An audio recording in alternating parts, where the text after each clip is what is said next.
Every year I know we gonna go hard. We been that team ever since Bart started. All my cheese heads go pack go. Ain't showing no mercy, cutting no slack, no. I ain't a bad sport and I'll even wish you good luck. Only thing I will. Welcome into Lombardi's Legends podcast. I am Wags, and joining me here to preview our Week 11 showdown between the Packers and our number one rival to the south, Chicago Bears. Dane, how you doing this evening on a fine Thursday night as we get back into the swing of things after a bye week? Hey, buddy, I'm good. It's good to see you. Good to be back. And yeah, what better time to come off a bye week than to head down to Chicago and play the Bears. It's going to be, as it always is, it's going to be a battle. I know. Throw the records out a little bit, I think, with this one. A little bit of a major rivalry game. So I'm excited to talk Packers versus Bears this week with you, buddy.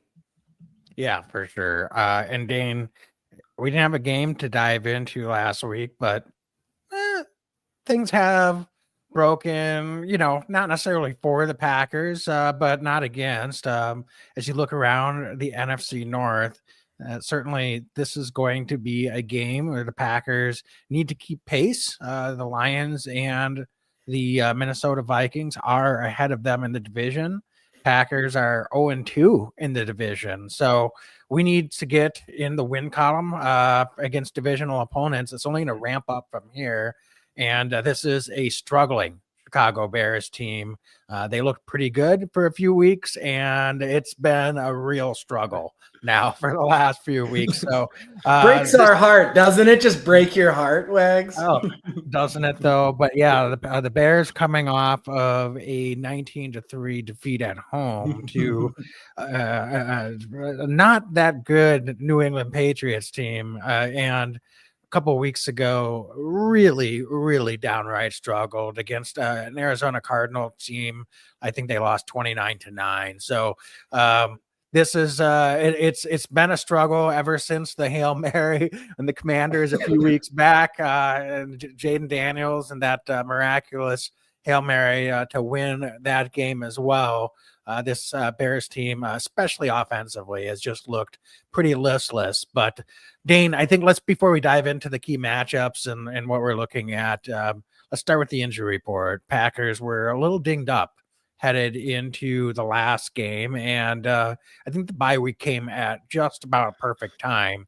It looks like pretty much everyone except for Colby Wooden is at least out there in a limited capacity, if not full participant, of the guys that were nursing some injuries going into the bye. So as you scan through the injury report as we're recording here Thursday night, what are some things that stand out to you on the Packers end of things? Yeah, you said it, buddy. I mean, it looks good, right? I mean, I think the things that stand out probably the most to me is Jair Alexander seems likely to play, or at least more likely than he has the last few weeks. And who else we see here? Josh Myers is another really good one. I think that's a good sign for as maligned as he can be at times. I mean, we saw a couple center to quarterback exchange issues right before the bye week out of the shotgun. So, if we can get that cleaned up, I think that would be good as well. Yeah, I mean, it's just it looks promising, Wags, that we're going to be a little bit more healthy. Heck, even Williams, the safety, the young budding star, I would argue safety, looks like he might be able to go. So really, this defense is going to be getting up to full strength. Colby Wooden has put some good games together as of late, but it was also an early season scratch. So we're getting close. We've got 52 guys on the 53-man roster after the Preston Smith trade. So there's also talk that Marshawn Lloyd, the talented but thus far injured running back draft pick, third-round pick, could also his coming off the window. So really, right now, out of the IR window. So right now, Wags, a lot of positivity on the injury front, and it sounds like Jordan Love is also feeling pretty healthy as well. So yeah, guys are banged up, but Wags, I mean, this is as healthy as this team's been all season. Is like right now in this moment. Yeah, absolutely. And then on the Bears end of things, just Jaquan Brisker just went on the IR, was not able to get out of the concussion protocol where he's been the last couple of weeks. So certainly, you want to face the best, and but Packers may be catching a break there with Brisker being out. And the Bears have been struggling on the offensive line. They've got some injuries there to compound those problems. So there could be a few guys to continue to monitor, especially I'm gonna botch the name, but Amadea, I'm sorry, with the calf, and then Tevin Jenkins is also nursing an ankle, and both those guys were non-participants in practice yesterday and today. So we'll continue to monitor that, but those appear to be the biggest names to be monitoring and watching on the injury report. Of course, Montez Sweat also was not a practice participant on Wednesday, but was able to get there out in a limited capacity today. So, Dane, I think though, let's just dive right into key matchups, and I'm going to start with that Bears offense. 3 points against the Patriots last week, 9 points the week before against the Arizona Cardinals. And granted, Cardinals have looked like they've just really turned things around. In fact, since the Packers really, I think, controlled that game against the Cardinals. They've been playing some darn good football ever since then. But even so, this Bears offense hasn't scored a touchdown in, I believe it's 17 quarters now. So you just look things on paper, and I think the number one things that stand out before we get into some of the actual individual players, they've got some talent, but the issue for the Bears has been they've been terribly inefficient. Very inefficient. They're one of the least efficient passing offenses by completion percentage, by yards per completion or attempt. And they're the worst team in football on third down. They've converted the fewest third downs in the entire league, and they've given up the second most sacks in the entire league. So you put all of those things together, and it's not hard to figure out why this Bears offense is struggling so mightily. Yeah, I mean, and you're right. They've got a lot of talent, right? Especially when you start to identify certain places. I mean, they spent a lot of draft capital this year on a wide receiver, and as well as obviously Caleb Williams, their first overall selection. DJ Moore's really good. Wags, the thing that I want to circle, last week they were down a couple offensive tackles, right? Which is just.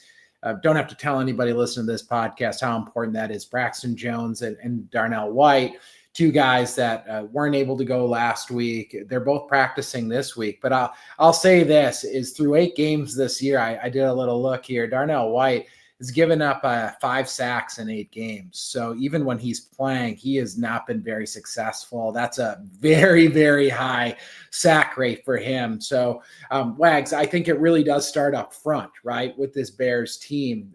Yes, they have a ton of individual talent on this team, and they've had some success, especially early in the year. But I think some of it because of the offensive line, certainly as of late, more of the offensive line, but some of it, Caleb Williams holding on the ball a little bit long, which young quarterbacks do tend to do a little bit more. The Bears have had some trouble, I think, in being able to really keep consistent drives on the field. Caleb Williams has a ton of talent. He can beat you a lot of different ways, but right now he does have a little bit of a sack issue. And again, I think there's a lot of things involved, a lot of factors involved. It's not one key, but I think that is truly the key matchup of the week is can the Packers continue to get pressure, kind of like the Patriots are able to do. Yes, the Bears have a couple offensive tackles back this week, but you mentioned their guard is still out, and he left the game early against New England, wasn't able to return. Looks like he's less likely to go this week, and that seems to be a really key opportunity for this Packers defense is can they capitalize on what has been a consistently leaky offensive line from the Chicago Bears over the last number of weeks. Yeah, and then on the flip side, just to get into the matchups, this is a Packer pass rush that's underwhelmed a little bit so far this season, both at an individual level and I think overall as a unit on the defensive line. And during the bye week, said goodbye to longtime defensive end / edge Preston Smith. And granted, his snaps were being reduced pretty significantly over the last 3-4 games. So wish Preston well, but it sounds like this coaching staff's really, really excited about some of the young guys that they have and wanted to give them more opportunities. But that puts a lot of pressure on some of these guys to come in and start to produce. And if you're not going to do it this week against a porous offensive line in Chicago, then I don't know. Then it's going to be easy to start second guessing, regardless of what anyone thinks about Preston Smith's production as a pass rusher. He's been pretty consistent throughout his career. So Dane, I'm going to be really, really interested to watch some of those young guys come in for the Packers and the increased opportunity that they have. And then certainly as we get into the stretch run of this season, some of the headliners and really Rashawn Gary, can he get another gear and get back to what we know and really believe he can do as a highly productive pass rusher? And I think you can make a lot of reasons for why Rashawn maybe doesn't have the sack numbers that you're looking for. Some of the advanced stats are still okay for Rashawn, but the reality is we really need him to become that game-changing, force along that defensive line and start to really put more pressure on the quarterback from the edge position, as that takes a lot of pressure off of the other guys. So if Rashawn Gary can get his game going to where we know he can get it to, I think we'll be able to elevate everyone else along the defensive front. But Dane, when you're looking at this pass rush, some of those secondary guys, Lucas Van Ness is another guy that you're looking at. It's a first round pick last year. But just what are your thoughts? Are we going to see some additional production from some of these guys starting this week, or is this going to be something that could continue to be a struggling part of the Packers defense throughout the rest of the season? It's a good question, Wags. I get the rationale, right? I think Preston Smith is probably a little bit out of position. He seemed to be out of position a little bit through nobody's fault. It was a scheme change, and it made sense for Preston to move on, right? So I get that and appreciate everything Preston did. He's a great Packer. So now, looking ahead, who fits in and who slides in and takes those snap opportunities. I mean, the week before the bye, Preston Smith's snap count was diminished to almost null. And who reaped their rewards? It was Lucas Van Ness. It was also a lot of JJ Barre, who we've said consistently has been just a really consistent pass rusher. I think this year maybe doesn't have the sack. Is very active as a rusher. Lucas Van Ness, Wags, is the guy that we need to step up, I would argue, because he's a guy, in addition to Rashawn Gary, of course, but he's a guy that spent a first-round draft grade on last year. Wasn't a redshirt year. They worked him in, and he played some ball, but last year had a fair amount of success against the Chicago Bears. He had a sack in both games against the Bears. Would love to see him start to crank it up a little bit now with some extended snap opportunities. So Lucas Van Ness is somebody that I'm really circling. But who I'm also, in addition to these guys, as we're looking down the roster, is Aaron Mosby. Mosby, right before the bye, got his first kind of more robust snap count on defense. He's played some special teams, but on defense, got a sack against the Detroit Lions, Wags. And he's a guy who was on the practice squad all year last year. He's a guy that just flashed all training camp and all preseason, and somebody that when people are looking at that 53, you and I included, we're trying to figure out, how does Mosby make the team? You get down to those final 5 or so on the roster, and how do you get him on? The Packers thought enough of him to keep him on the roster and Brenton Cox, and they just went really deep at the edge position. So I think this is a week for Mosby's going to get an extended look as well and get worked in as potentially that fourth pass rusher. And, the Packers, they do rotate their guys, right? So this week I expect Rashawn Gary and probably Barre to be on that front line, but then potentially, Van Ness and Mosby getting some work in, and Brenton Cox might actually also be up this week as well. But I just look ahead, Wags, and I think that this is where whoever gets that hot hand is going to get the most snaps and is going to get a more extended look. So I'm really circling Mosby this week as somebody that's just going to see his snap count on defense go up another notch. Does anybody stand out to you? I'm curious because we haven't talked much about this offline and certainly not on the podcast yet since Preston's been traded. But outside of Rashawn Gary, who do you think it is, or what are you looking for out of this edge rushing team? Yeah, and maybe it's not from the edge. I think the guy that stands out to me is Devontae Wyatt.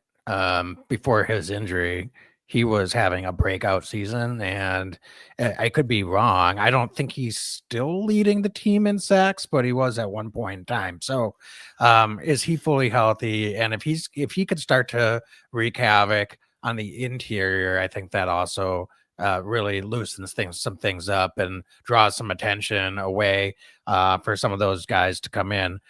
Ultimately, I'm excited by these young guys too. It was Mosby and Brenton Cox Jr. who were being talked about by Jeff Havley in his press conference this week.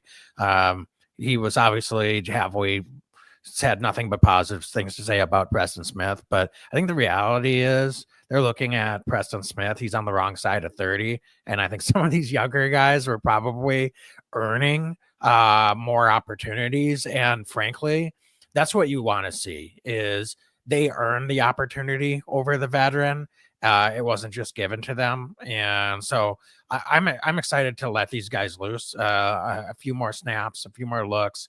I think you can get a little bit more game rhythm with more opportunities as well. Yes, you can come in with fresher legs and just get after it, but sometimes it's nice to be able to get more one-on-one matchups against the guy you're lining up against. And as the game goes along, you can kind of get some reads, some tendencies, and win some of those one-on-ones. So I think Brenton Cox Jr. is another one that should get some additional opportunity starting this week as well. So, Dane, let's shift. You mentioned Jair Alexander on track to potentially play this week. Bears have a talented wide receiving core, as you kind of alluded to, but not the most efficient pass offense, as I alluded to earlier. So as you look at Jair, and I know DJ Moore and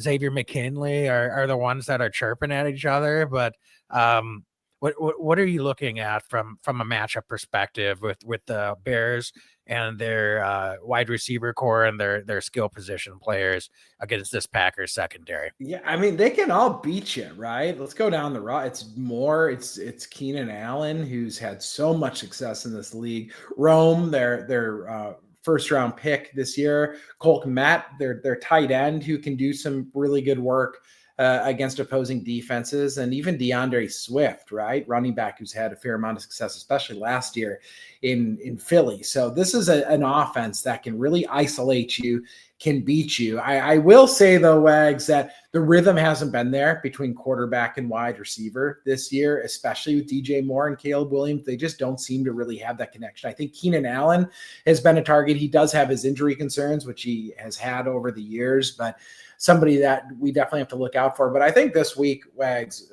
for this Packers defense, I don't expect anybody to be trailing any one of these receivers. I do think that this is going to be let these guys line up a little bit and try to beat them. I do expect the Bears to have some one-on-one opportunities, especially if Jair Alexander's out there. I do think that the Packers are going to leave him out on an island at times and expect him to be able to beat these guys. And it is just going to be incumbent on this pass rush to get after. And with the other caveat of do not let the Bears gash us on the ground at least too much. They've had some success early in this year running the ball, not as much over the last couple of weeks, but not maybe a shocker that the young quarterback had a lot of success early in the year when the Bears are running the ball quite well.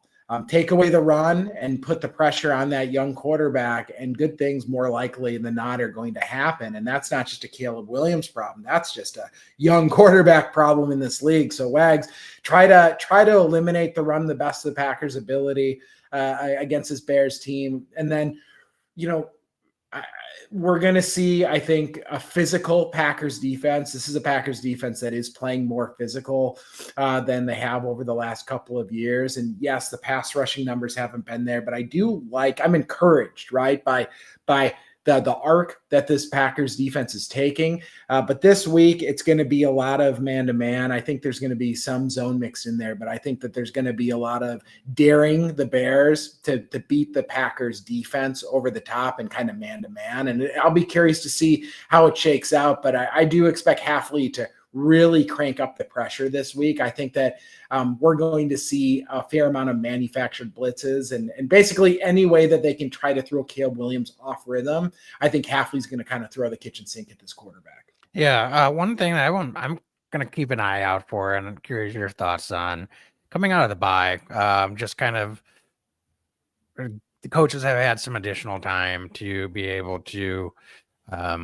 break down tape, probably go back, review, look at some of their own tendencies, scout themselves, all of that stuff. Quay Walker has, I think we both talked about, maybe struggled a little bit to fit this new system as well. It seems like he's been processing an awful lot more than what we've seen in seasons past.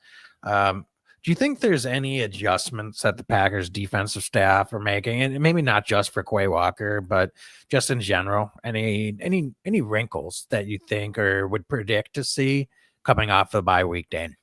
I mean, it's hard to say, right? I think it's almost too soon to tell, but I think that the Quay Walker comment is very apt. And I think that if we do see a switch up, it might be with limiting Quay going into the second half of the year. He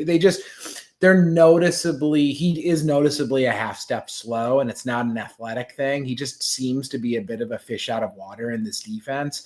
And I'm not sure if that's going to be correctable. If it wasn't correctable in the first half of the year, I'm not sure if it's going to be corrected in one bye week, right? I just don't know if he's going to have the time this year. And is there still a place for Quay Walker in this defense? Yes, I believe there is, because I think the sky is the limit for him athletically, but he's just not fitting what this defense is. And so does that mean it's more of an Edgerrin Cooper scenario? Does Eric Wilson get some more run? Isaiah McDuffie? I mean, both Wilson and McDuffie and of course Cooper, all three of them, Wags, have just seemed to play a little bit more fluid, played a little bit more in depth with what this defense is asking of them. Quay Walker is making those tackles a few yards, behind past the line of scrimmage. He just seems to be a little bit late to the game on a lot of this stuff, and not quite as physical as we expect Walker to be. And I think that is in part because of the kind of the processing time defensively. So I don't know what other wrinkles this team's going to do. I do think this week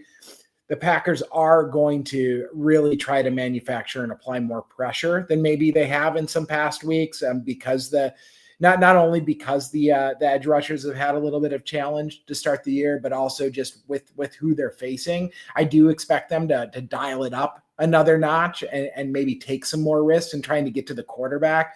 But Quay Walker, to your point, is probably the most logical. And I'm hopeful that Coach Halfley in this defense isn't afraid to make a bold move like that and maybe limit him a little bit to just get the best 11 out there for the operation that they're running defensively. Yeah.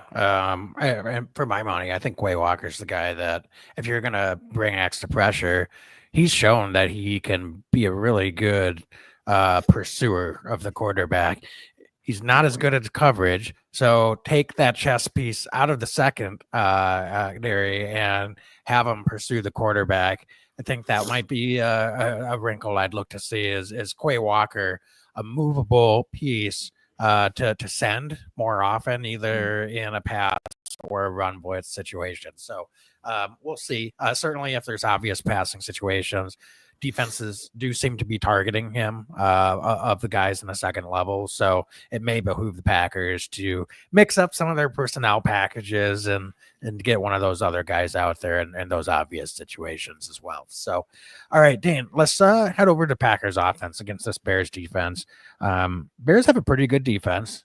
One of the things I was digging into a little bit, though, and I'm sorry, I'm a Packer fan, I admit it. So I'm not going to try to like undersell the Bears defense. They might go out and have a lot of success against the Packers. I think the Packers offensively have not been playing particularly well for a few weeks, even before the bye. So they've got their own issues to solve, but I still have a lot of confidence in what this offense can do from a talent and execution standpoint. But, you know, just the Bears have not faced too many real strong offenses. In fact, pass offenses that they faced, going down the list, Dane, I'm going to read you the opponents that they played. Think about the quarterbacks that they faced. So it starts week 1 against the Titans, Will Levis.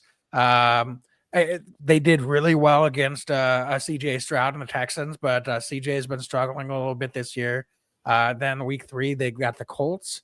They won against the Rams in week 4 when the Rams were just decimated by injury. And then they've got the Panthers, the Jaguars. That Commanders game, Jaden Daniels had a rib injury, could barely move. So not making excuses here. And then they just lost to the Cardinals and the Patriots. Not exactly a murderer's row of NFL offenses. In fact, of those teams, 7 of them are in the bottom 15 in pass offense in the league, 4 are in the bottom 6. So all of the metrics are telling us that the Bears have a really good pass defense, and they might have a really good pass defense. But I guess the point I'm trying to make is they haven't really truly face a top half of the league pass offense this entire season. So this will be a real test for this Bears secondary and this Bears defense. I dare say that if the Packers are playing at a high level, this is definitely by far the best offense and pass offense that this Bears defense has faced all season. That's awesome info. I didn't realize that was who they've played thus far. So thank you for that, Wags. And that's all, I think, exceedingly valid. This is a Packer offense that has been plagued by penalties. This is a Packers offense that Jordan has made some very poor decisions at very critical times. And this is a Packers team that has had a significant number of drops from a lot of different assets. So how do the Packers remedy that? Because somehow they're a good team. The Packers are 6-3. There's a ton of talent on this team. And if they can put it all together, Wags, hell, if they can put 2 of those 3 things together, they could be as dangerous as anybody. If they could clean it all up, I mean, look out. How do the Packers coming out of the bye week clean some of this up? And I know I may be asking you an impossible question, but, what's your sense of all of this after at least this week to maybe step back, reflect, self-evaluate, and now get into the second half stretch where, the teams that win a lot of games are making the playoffs and could do some real damage? Yeah, that's a great question. I mean, those are all missed, especially the penalties, and pre-snap penalties at that, are things that honestly, that's a little bit of a concern because I think Packers have a really good coaching staff, but that's kind of a coaching issue when it's consistently a problem week over week over week. So is that something that they were or are able to address and fix over the bye? Are there some things going on from a cadence standpoint? Is there just too many moving pieces? I don't know, but whatever is going on, I'm really hopeful that they're able to start correcting that and we see a real meaningful improvement because look, the penalties, that's just shooting yourself in the foot. You said it, the drops, it's not really something you can point to coaching, but certainly that needs to be cleaned up. That that comes with the territory, unfortunately, with young receivers. I mean, heck, even Devontae Adams had a real drop issue early in his career. So I don't want to just make excuses for these guys. You got to catch the football, and it's not going to get any easier as the weather turns. It's just going to be another level of focus and execution. And then Jordan, that's again, yes, I think they're coaching him hard. He's got to take accountability and make better situational awareness decisions. But also, we need Jordan Love to start playing like the quarterback we saw in the second half of last year. And he's shown some spurts at times, but he's also really had, as you said, some pretty confounding decisions at times as well. So it's just all to say, Dane, it kind of supports my argument from earlier that this Packer offense may struggle against this Bears defense, but when they've struggled, it's had a lot more to do with what the Packer offense is doing to themselves than what opposing defenses are doing to them.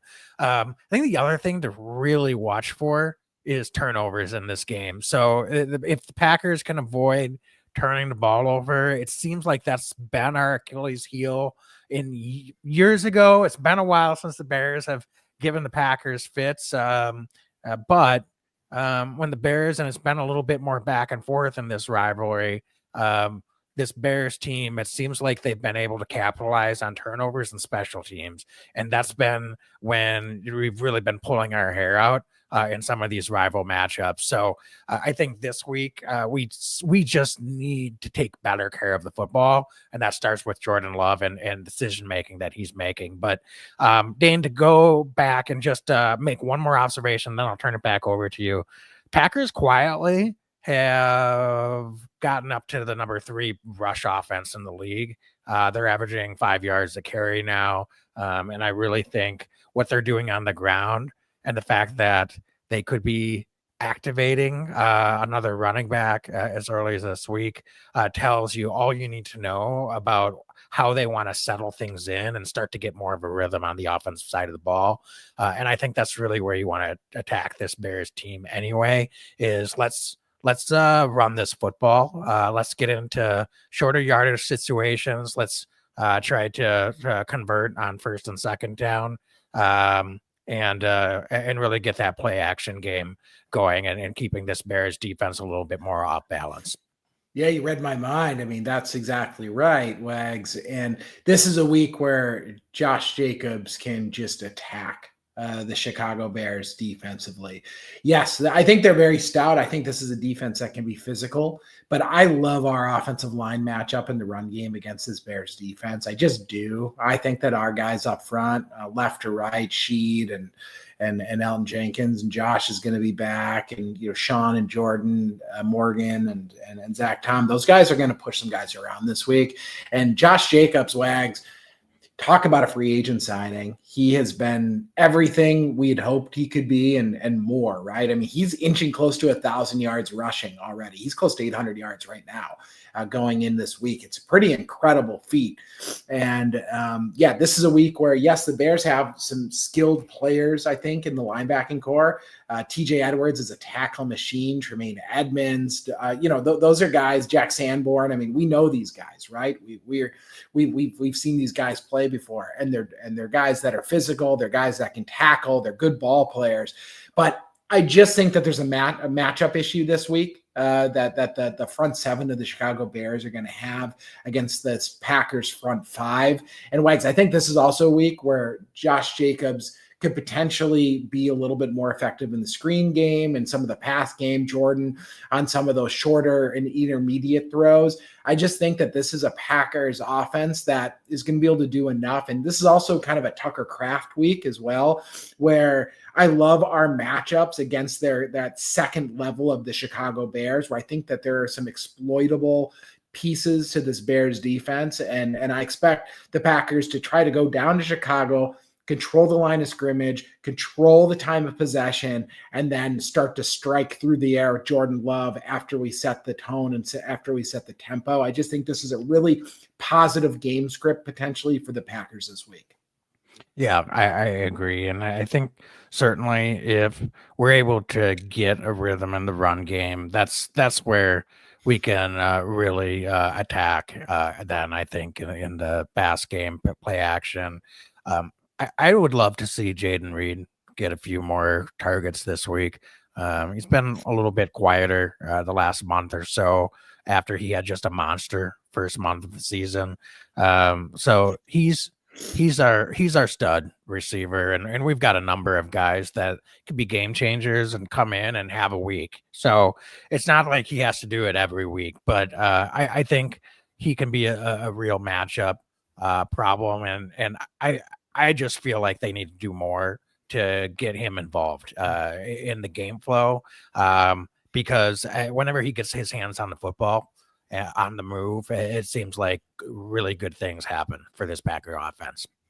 That's a good point. I mean, that's a really good point. And he's a guy who he's so darn explosive, right? He's a guy that can do a little bit of everything. And in that slot, Wags, that's another one right there where we just look at this Bears defensively, and with some of the injuries that they've had, and the defensive back position group for them. And then heck, even Kyler Gordon, their slot guy. I think that Jaden Reed can really do some damage against the Bears this week. It should be prime for him. And yeah, I'm not going to pick Jaden Reed, but when we get to X factors, just keep in the back of mind, I do think that Jordan Love could have a pretty big game this week. So there's just going to be opportunity, I think, against this Bears defensive backs as the game wears on. Yeah, for sure. All right, Dane, any other matchups that you want to highlight before we move into our X factors and score predictions? I don't think so. I mean, I think that Jacobs is going to be key. I wish Luke Musgrave would get back. It's not his fault, certainly, but it'd sure be nice. This feels like one of those weeks where it'd be nice to have that two tight end set a little bit more. Ben Sims has done, I think, an admirable job. He's going to continue to get some snaps this week, but I just think Tucker Kraft, I said it a little bit, but Wags just inline blocking, and also is kind of that outlet for Jordan Love. I'm just hopeful that after the bye, Jordan in particular is just, he's trying to do so much, and I don't blame him for that, but I'm hopeful that he's a little bit more composed going into the second half, and just knows that he doesn't need to make the big play every snap, and that just to live to see another day, because there's so much talent around him. These guys are going to pick him up. We just can't give the ball and turn it over to any team, but especially teams that have a propensity to score quite a bit. So that's the only thing, is I'm looking forward to seeing Jordan's progression in the second half of the year. Last year, he really cranked it up a notch that second half. I'm hopeful the weather starts to get cold. This is going to be Jordan Love's time to heat up. Yep, I love it. All right, so Dane, X factors, defensive side of the ball. I am going to lead it off. I'm going to go with Javon Bullard. I think he's a guy that I was making some big plays preseason, has had some really nice games. His name's not coming up in a bad way at all, which is a testament to, I think, the type of player that we have in him. But I think this is the week that he gets his hands on the football, gets an interception and runs it the other way, can make an impact by turning over the opposition. So that's one of the things the Bears haven't done a lot of. Caleb Williams has not thrown a ton of interceptions, so give him credit for that. But I think this is a week the Packers get on track, and hopefully we win this turnover battle this week. And so I'm going to go with the rookie Javon Bullard as my X factor on the defensive side of football. You know what? That's a really good pick. And we don't talk that's a really good pick. I wasn't going to pick him, Wags, but I love that selection this week. He's played a ton of slot work. It's a good one. I'm going to go with the defensive back too, but I'm going to go with Keyshawn Nixon this week. Last week had a little bit of trouble, had the foul, had some issues here, but between returning and getting some plays on the outside on the boundary at cornerback, you said it. Williams has been good at overall at not turning the ball over, but somebody's going to get that ball in their hands this week. May as well be Kayshawn Nixon. There's so much talent at the wide receiver position for the Bears. I want to see K9 bounce back post-bye week in a big way, and I want to see him, he's a missile tackling the ball. He's a very willing tackler. But this is a week where I think he gets his head turned around and he gets his hand on the ball, a couple pass breakups, and just has one of those big time K9 games. So K9's going to be my defensive X factor this week. I love it. I love it. Dane, I'll let you lead off on the offensive side this week. Yeah, you know what? This is Christian Watson's week, Wags. I love the Jaden Reed talking about getting him the ball in the hands. And I think not only this week, but every week, like, get Jaden Reed the ball. I agree. But Christian Watson is yet to have that kind of big blow up week where we're stretching the field and he just, takes over a half of football. And I want to see it. I want to see it this week. So I just, something tells me Christian Watson, white jersey, going down to Chicago. Jordan's going to find him for a deep route. Jordan's going to find Watson. Watson's going to take one to the house. So I'm going to go with Christian Watson. Every week you could kind of throw the dart against a dartboard, the green and gold dartboard, and try to figure out which receiver it's going to be that's going to make the big play. I think this week Christian Watson is going to stretch the field. I think he's getting in the end zone. If he has a good game, the Packers will win in this game. So Christian Watson's my offensive X factor. All right. I love it. Dane, it's not going to be a mystery. I'm going with Jaden Reed. I've not picked him as an X factor all year this year when he was almost an every week selection for me last year. You could make the argument that Jaden Reed is too good to be an X factor, but for all the reasons I mentioned, yeah, I know he got 113 yards receiving against the Lions, but that was kind of just garbage time, unfortunately, not to knock him, but was not really the most impactful yardage in that game.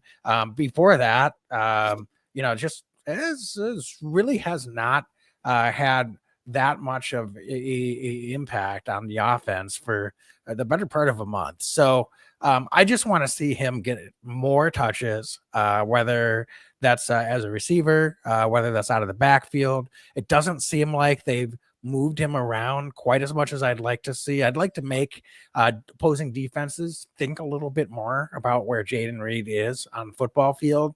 And I'd like to not force the ball to him to get more touches, but look, he's the guy that I think can just really, really make a difference for this offense to go to another level.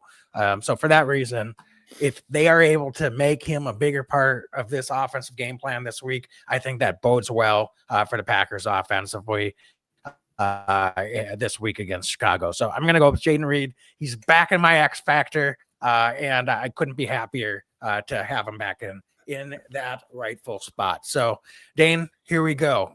Score predictions. We've got some in the chat. John Stone, truly consistent. Talking about consistency, 31-10 Packers.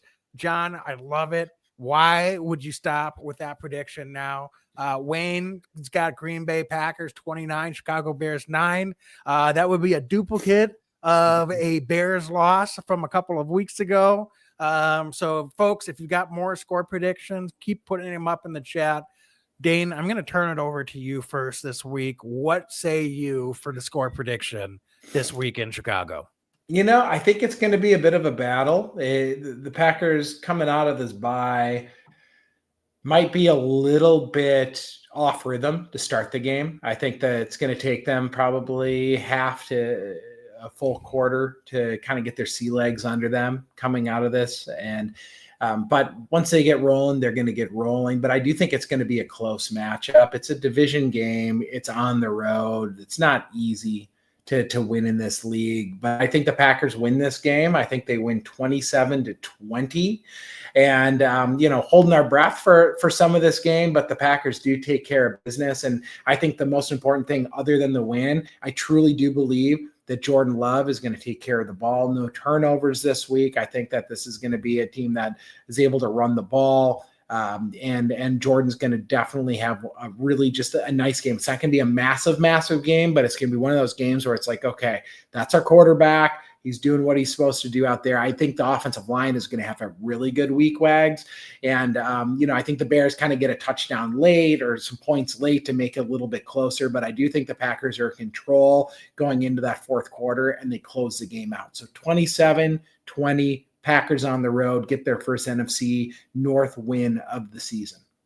All right. I like that. So, Dane, I'm going to go slightly lower scoring, but not too much different from a differential. I don't know how we're getting to these totals, but I've got the Packers taking care of business in Chicago, 23-18. Like you, I think it's going to be a close, hard-fought game. I expect that the Bears will probably get a drive early and break their touchdown streak, but I think this defense will clamp down pretty well for most of the rest of this game. Offense will get their rhythm. I think I agree with everything you said. Maybe they get 3 points in the first quarter, go down, have a drive, end up with a field goal. It kind of is slow going from a point standpoint, but I think they start moving this football and have some success offensively, even if it doesn't mean a bunch of touchdowns in this one. So 23-18, Packers take care of business and get their 11th straight victory under Matt LaFleur against the Chicago Bears. So how about that? That would be a glorious thing here to get win number 11 for Matt LaFleur, with 0 wins for the Bears against him in his tenure. It'd be pretty darn awesome. I love the prediction. One thing we didn't talk about, Wags, and real quick, I want your take. Because of the long week, normally a little bit of that extra scouting, the Bears did switch offensive coordinator. So what does that play into this from a prep standpoint? I sorry to throw the last second curveball, but something that just kind of comes to mind is it's a little bit harder maybe for the Packers to scout this week, just knowing that the tendencies aren't going to necessarily be there the same way that they were 2 weeks ago. Yeah, that's where I think the Bears can score early. You can script out the first 10, 20 plays, maybe have some success, but at the end of the day, I think they are who they are. So once they get out of their scripted plays, we'll see how they're able to break the tendencies that they have. I don't think a new offensive coordinator coming in week 1 is going to necessarily change that. But Packers, I really like their defense this year. I don't think they're going to go out down and lay an egg and let this struggling Bears offense all of a sudden start running all over them and getting a bunch of success. I just don't see that happening, Dane. I hope I'm not wrong in that prediction, but truly, they've got some weapons. They've got some guys that can go make some plays. Caleb Williams is number 1 pick for a reason, but ultimately the things that are ailing them on the offensive side of football is offensive line, and I don't think an offensive coordinator can come in and fix that in 1 week. See, you're making me feel good. This is the insight right here. Wags, what are we missing as we wrap up another episode of Lombardi's Legends? All we're missing is for it to be Sunday and the Packers to get another W in the win column. So I think we should close this one out, folks. Thanks so much for following along. As always, be legendary and go Pack, go. Go Pack, go. Every year I know we gonna go hard. We been that team ever since Bart started. All my cheese heads go Pack go. Ain't showing no mercy, cutting no slack, no. I ain't a bad sport and I'll even wish you good luck. Only thing I will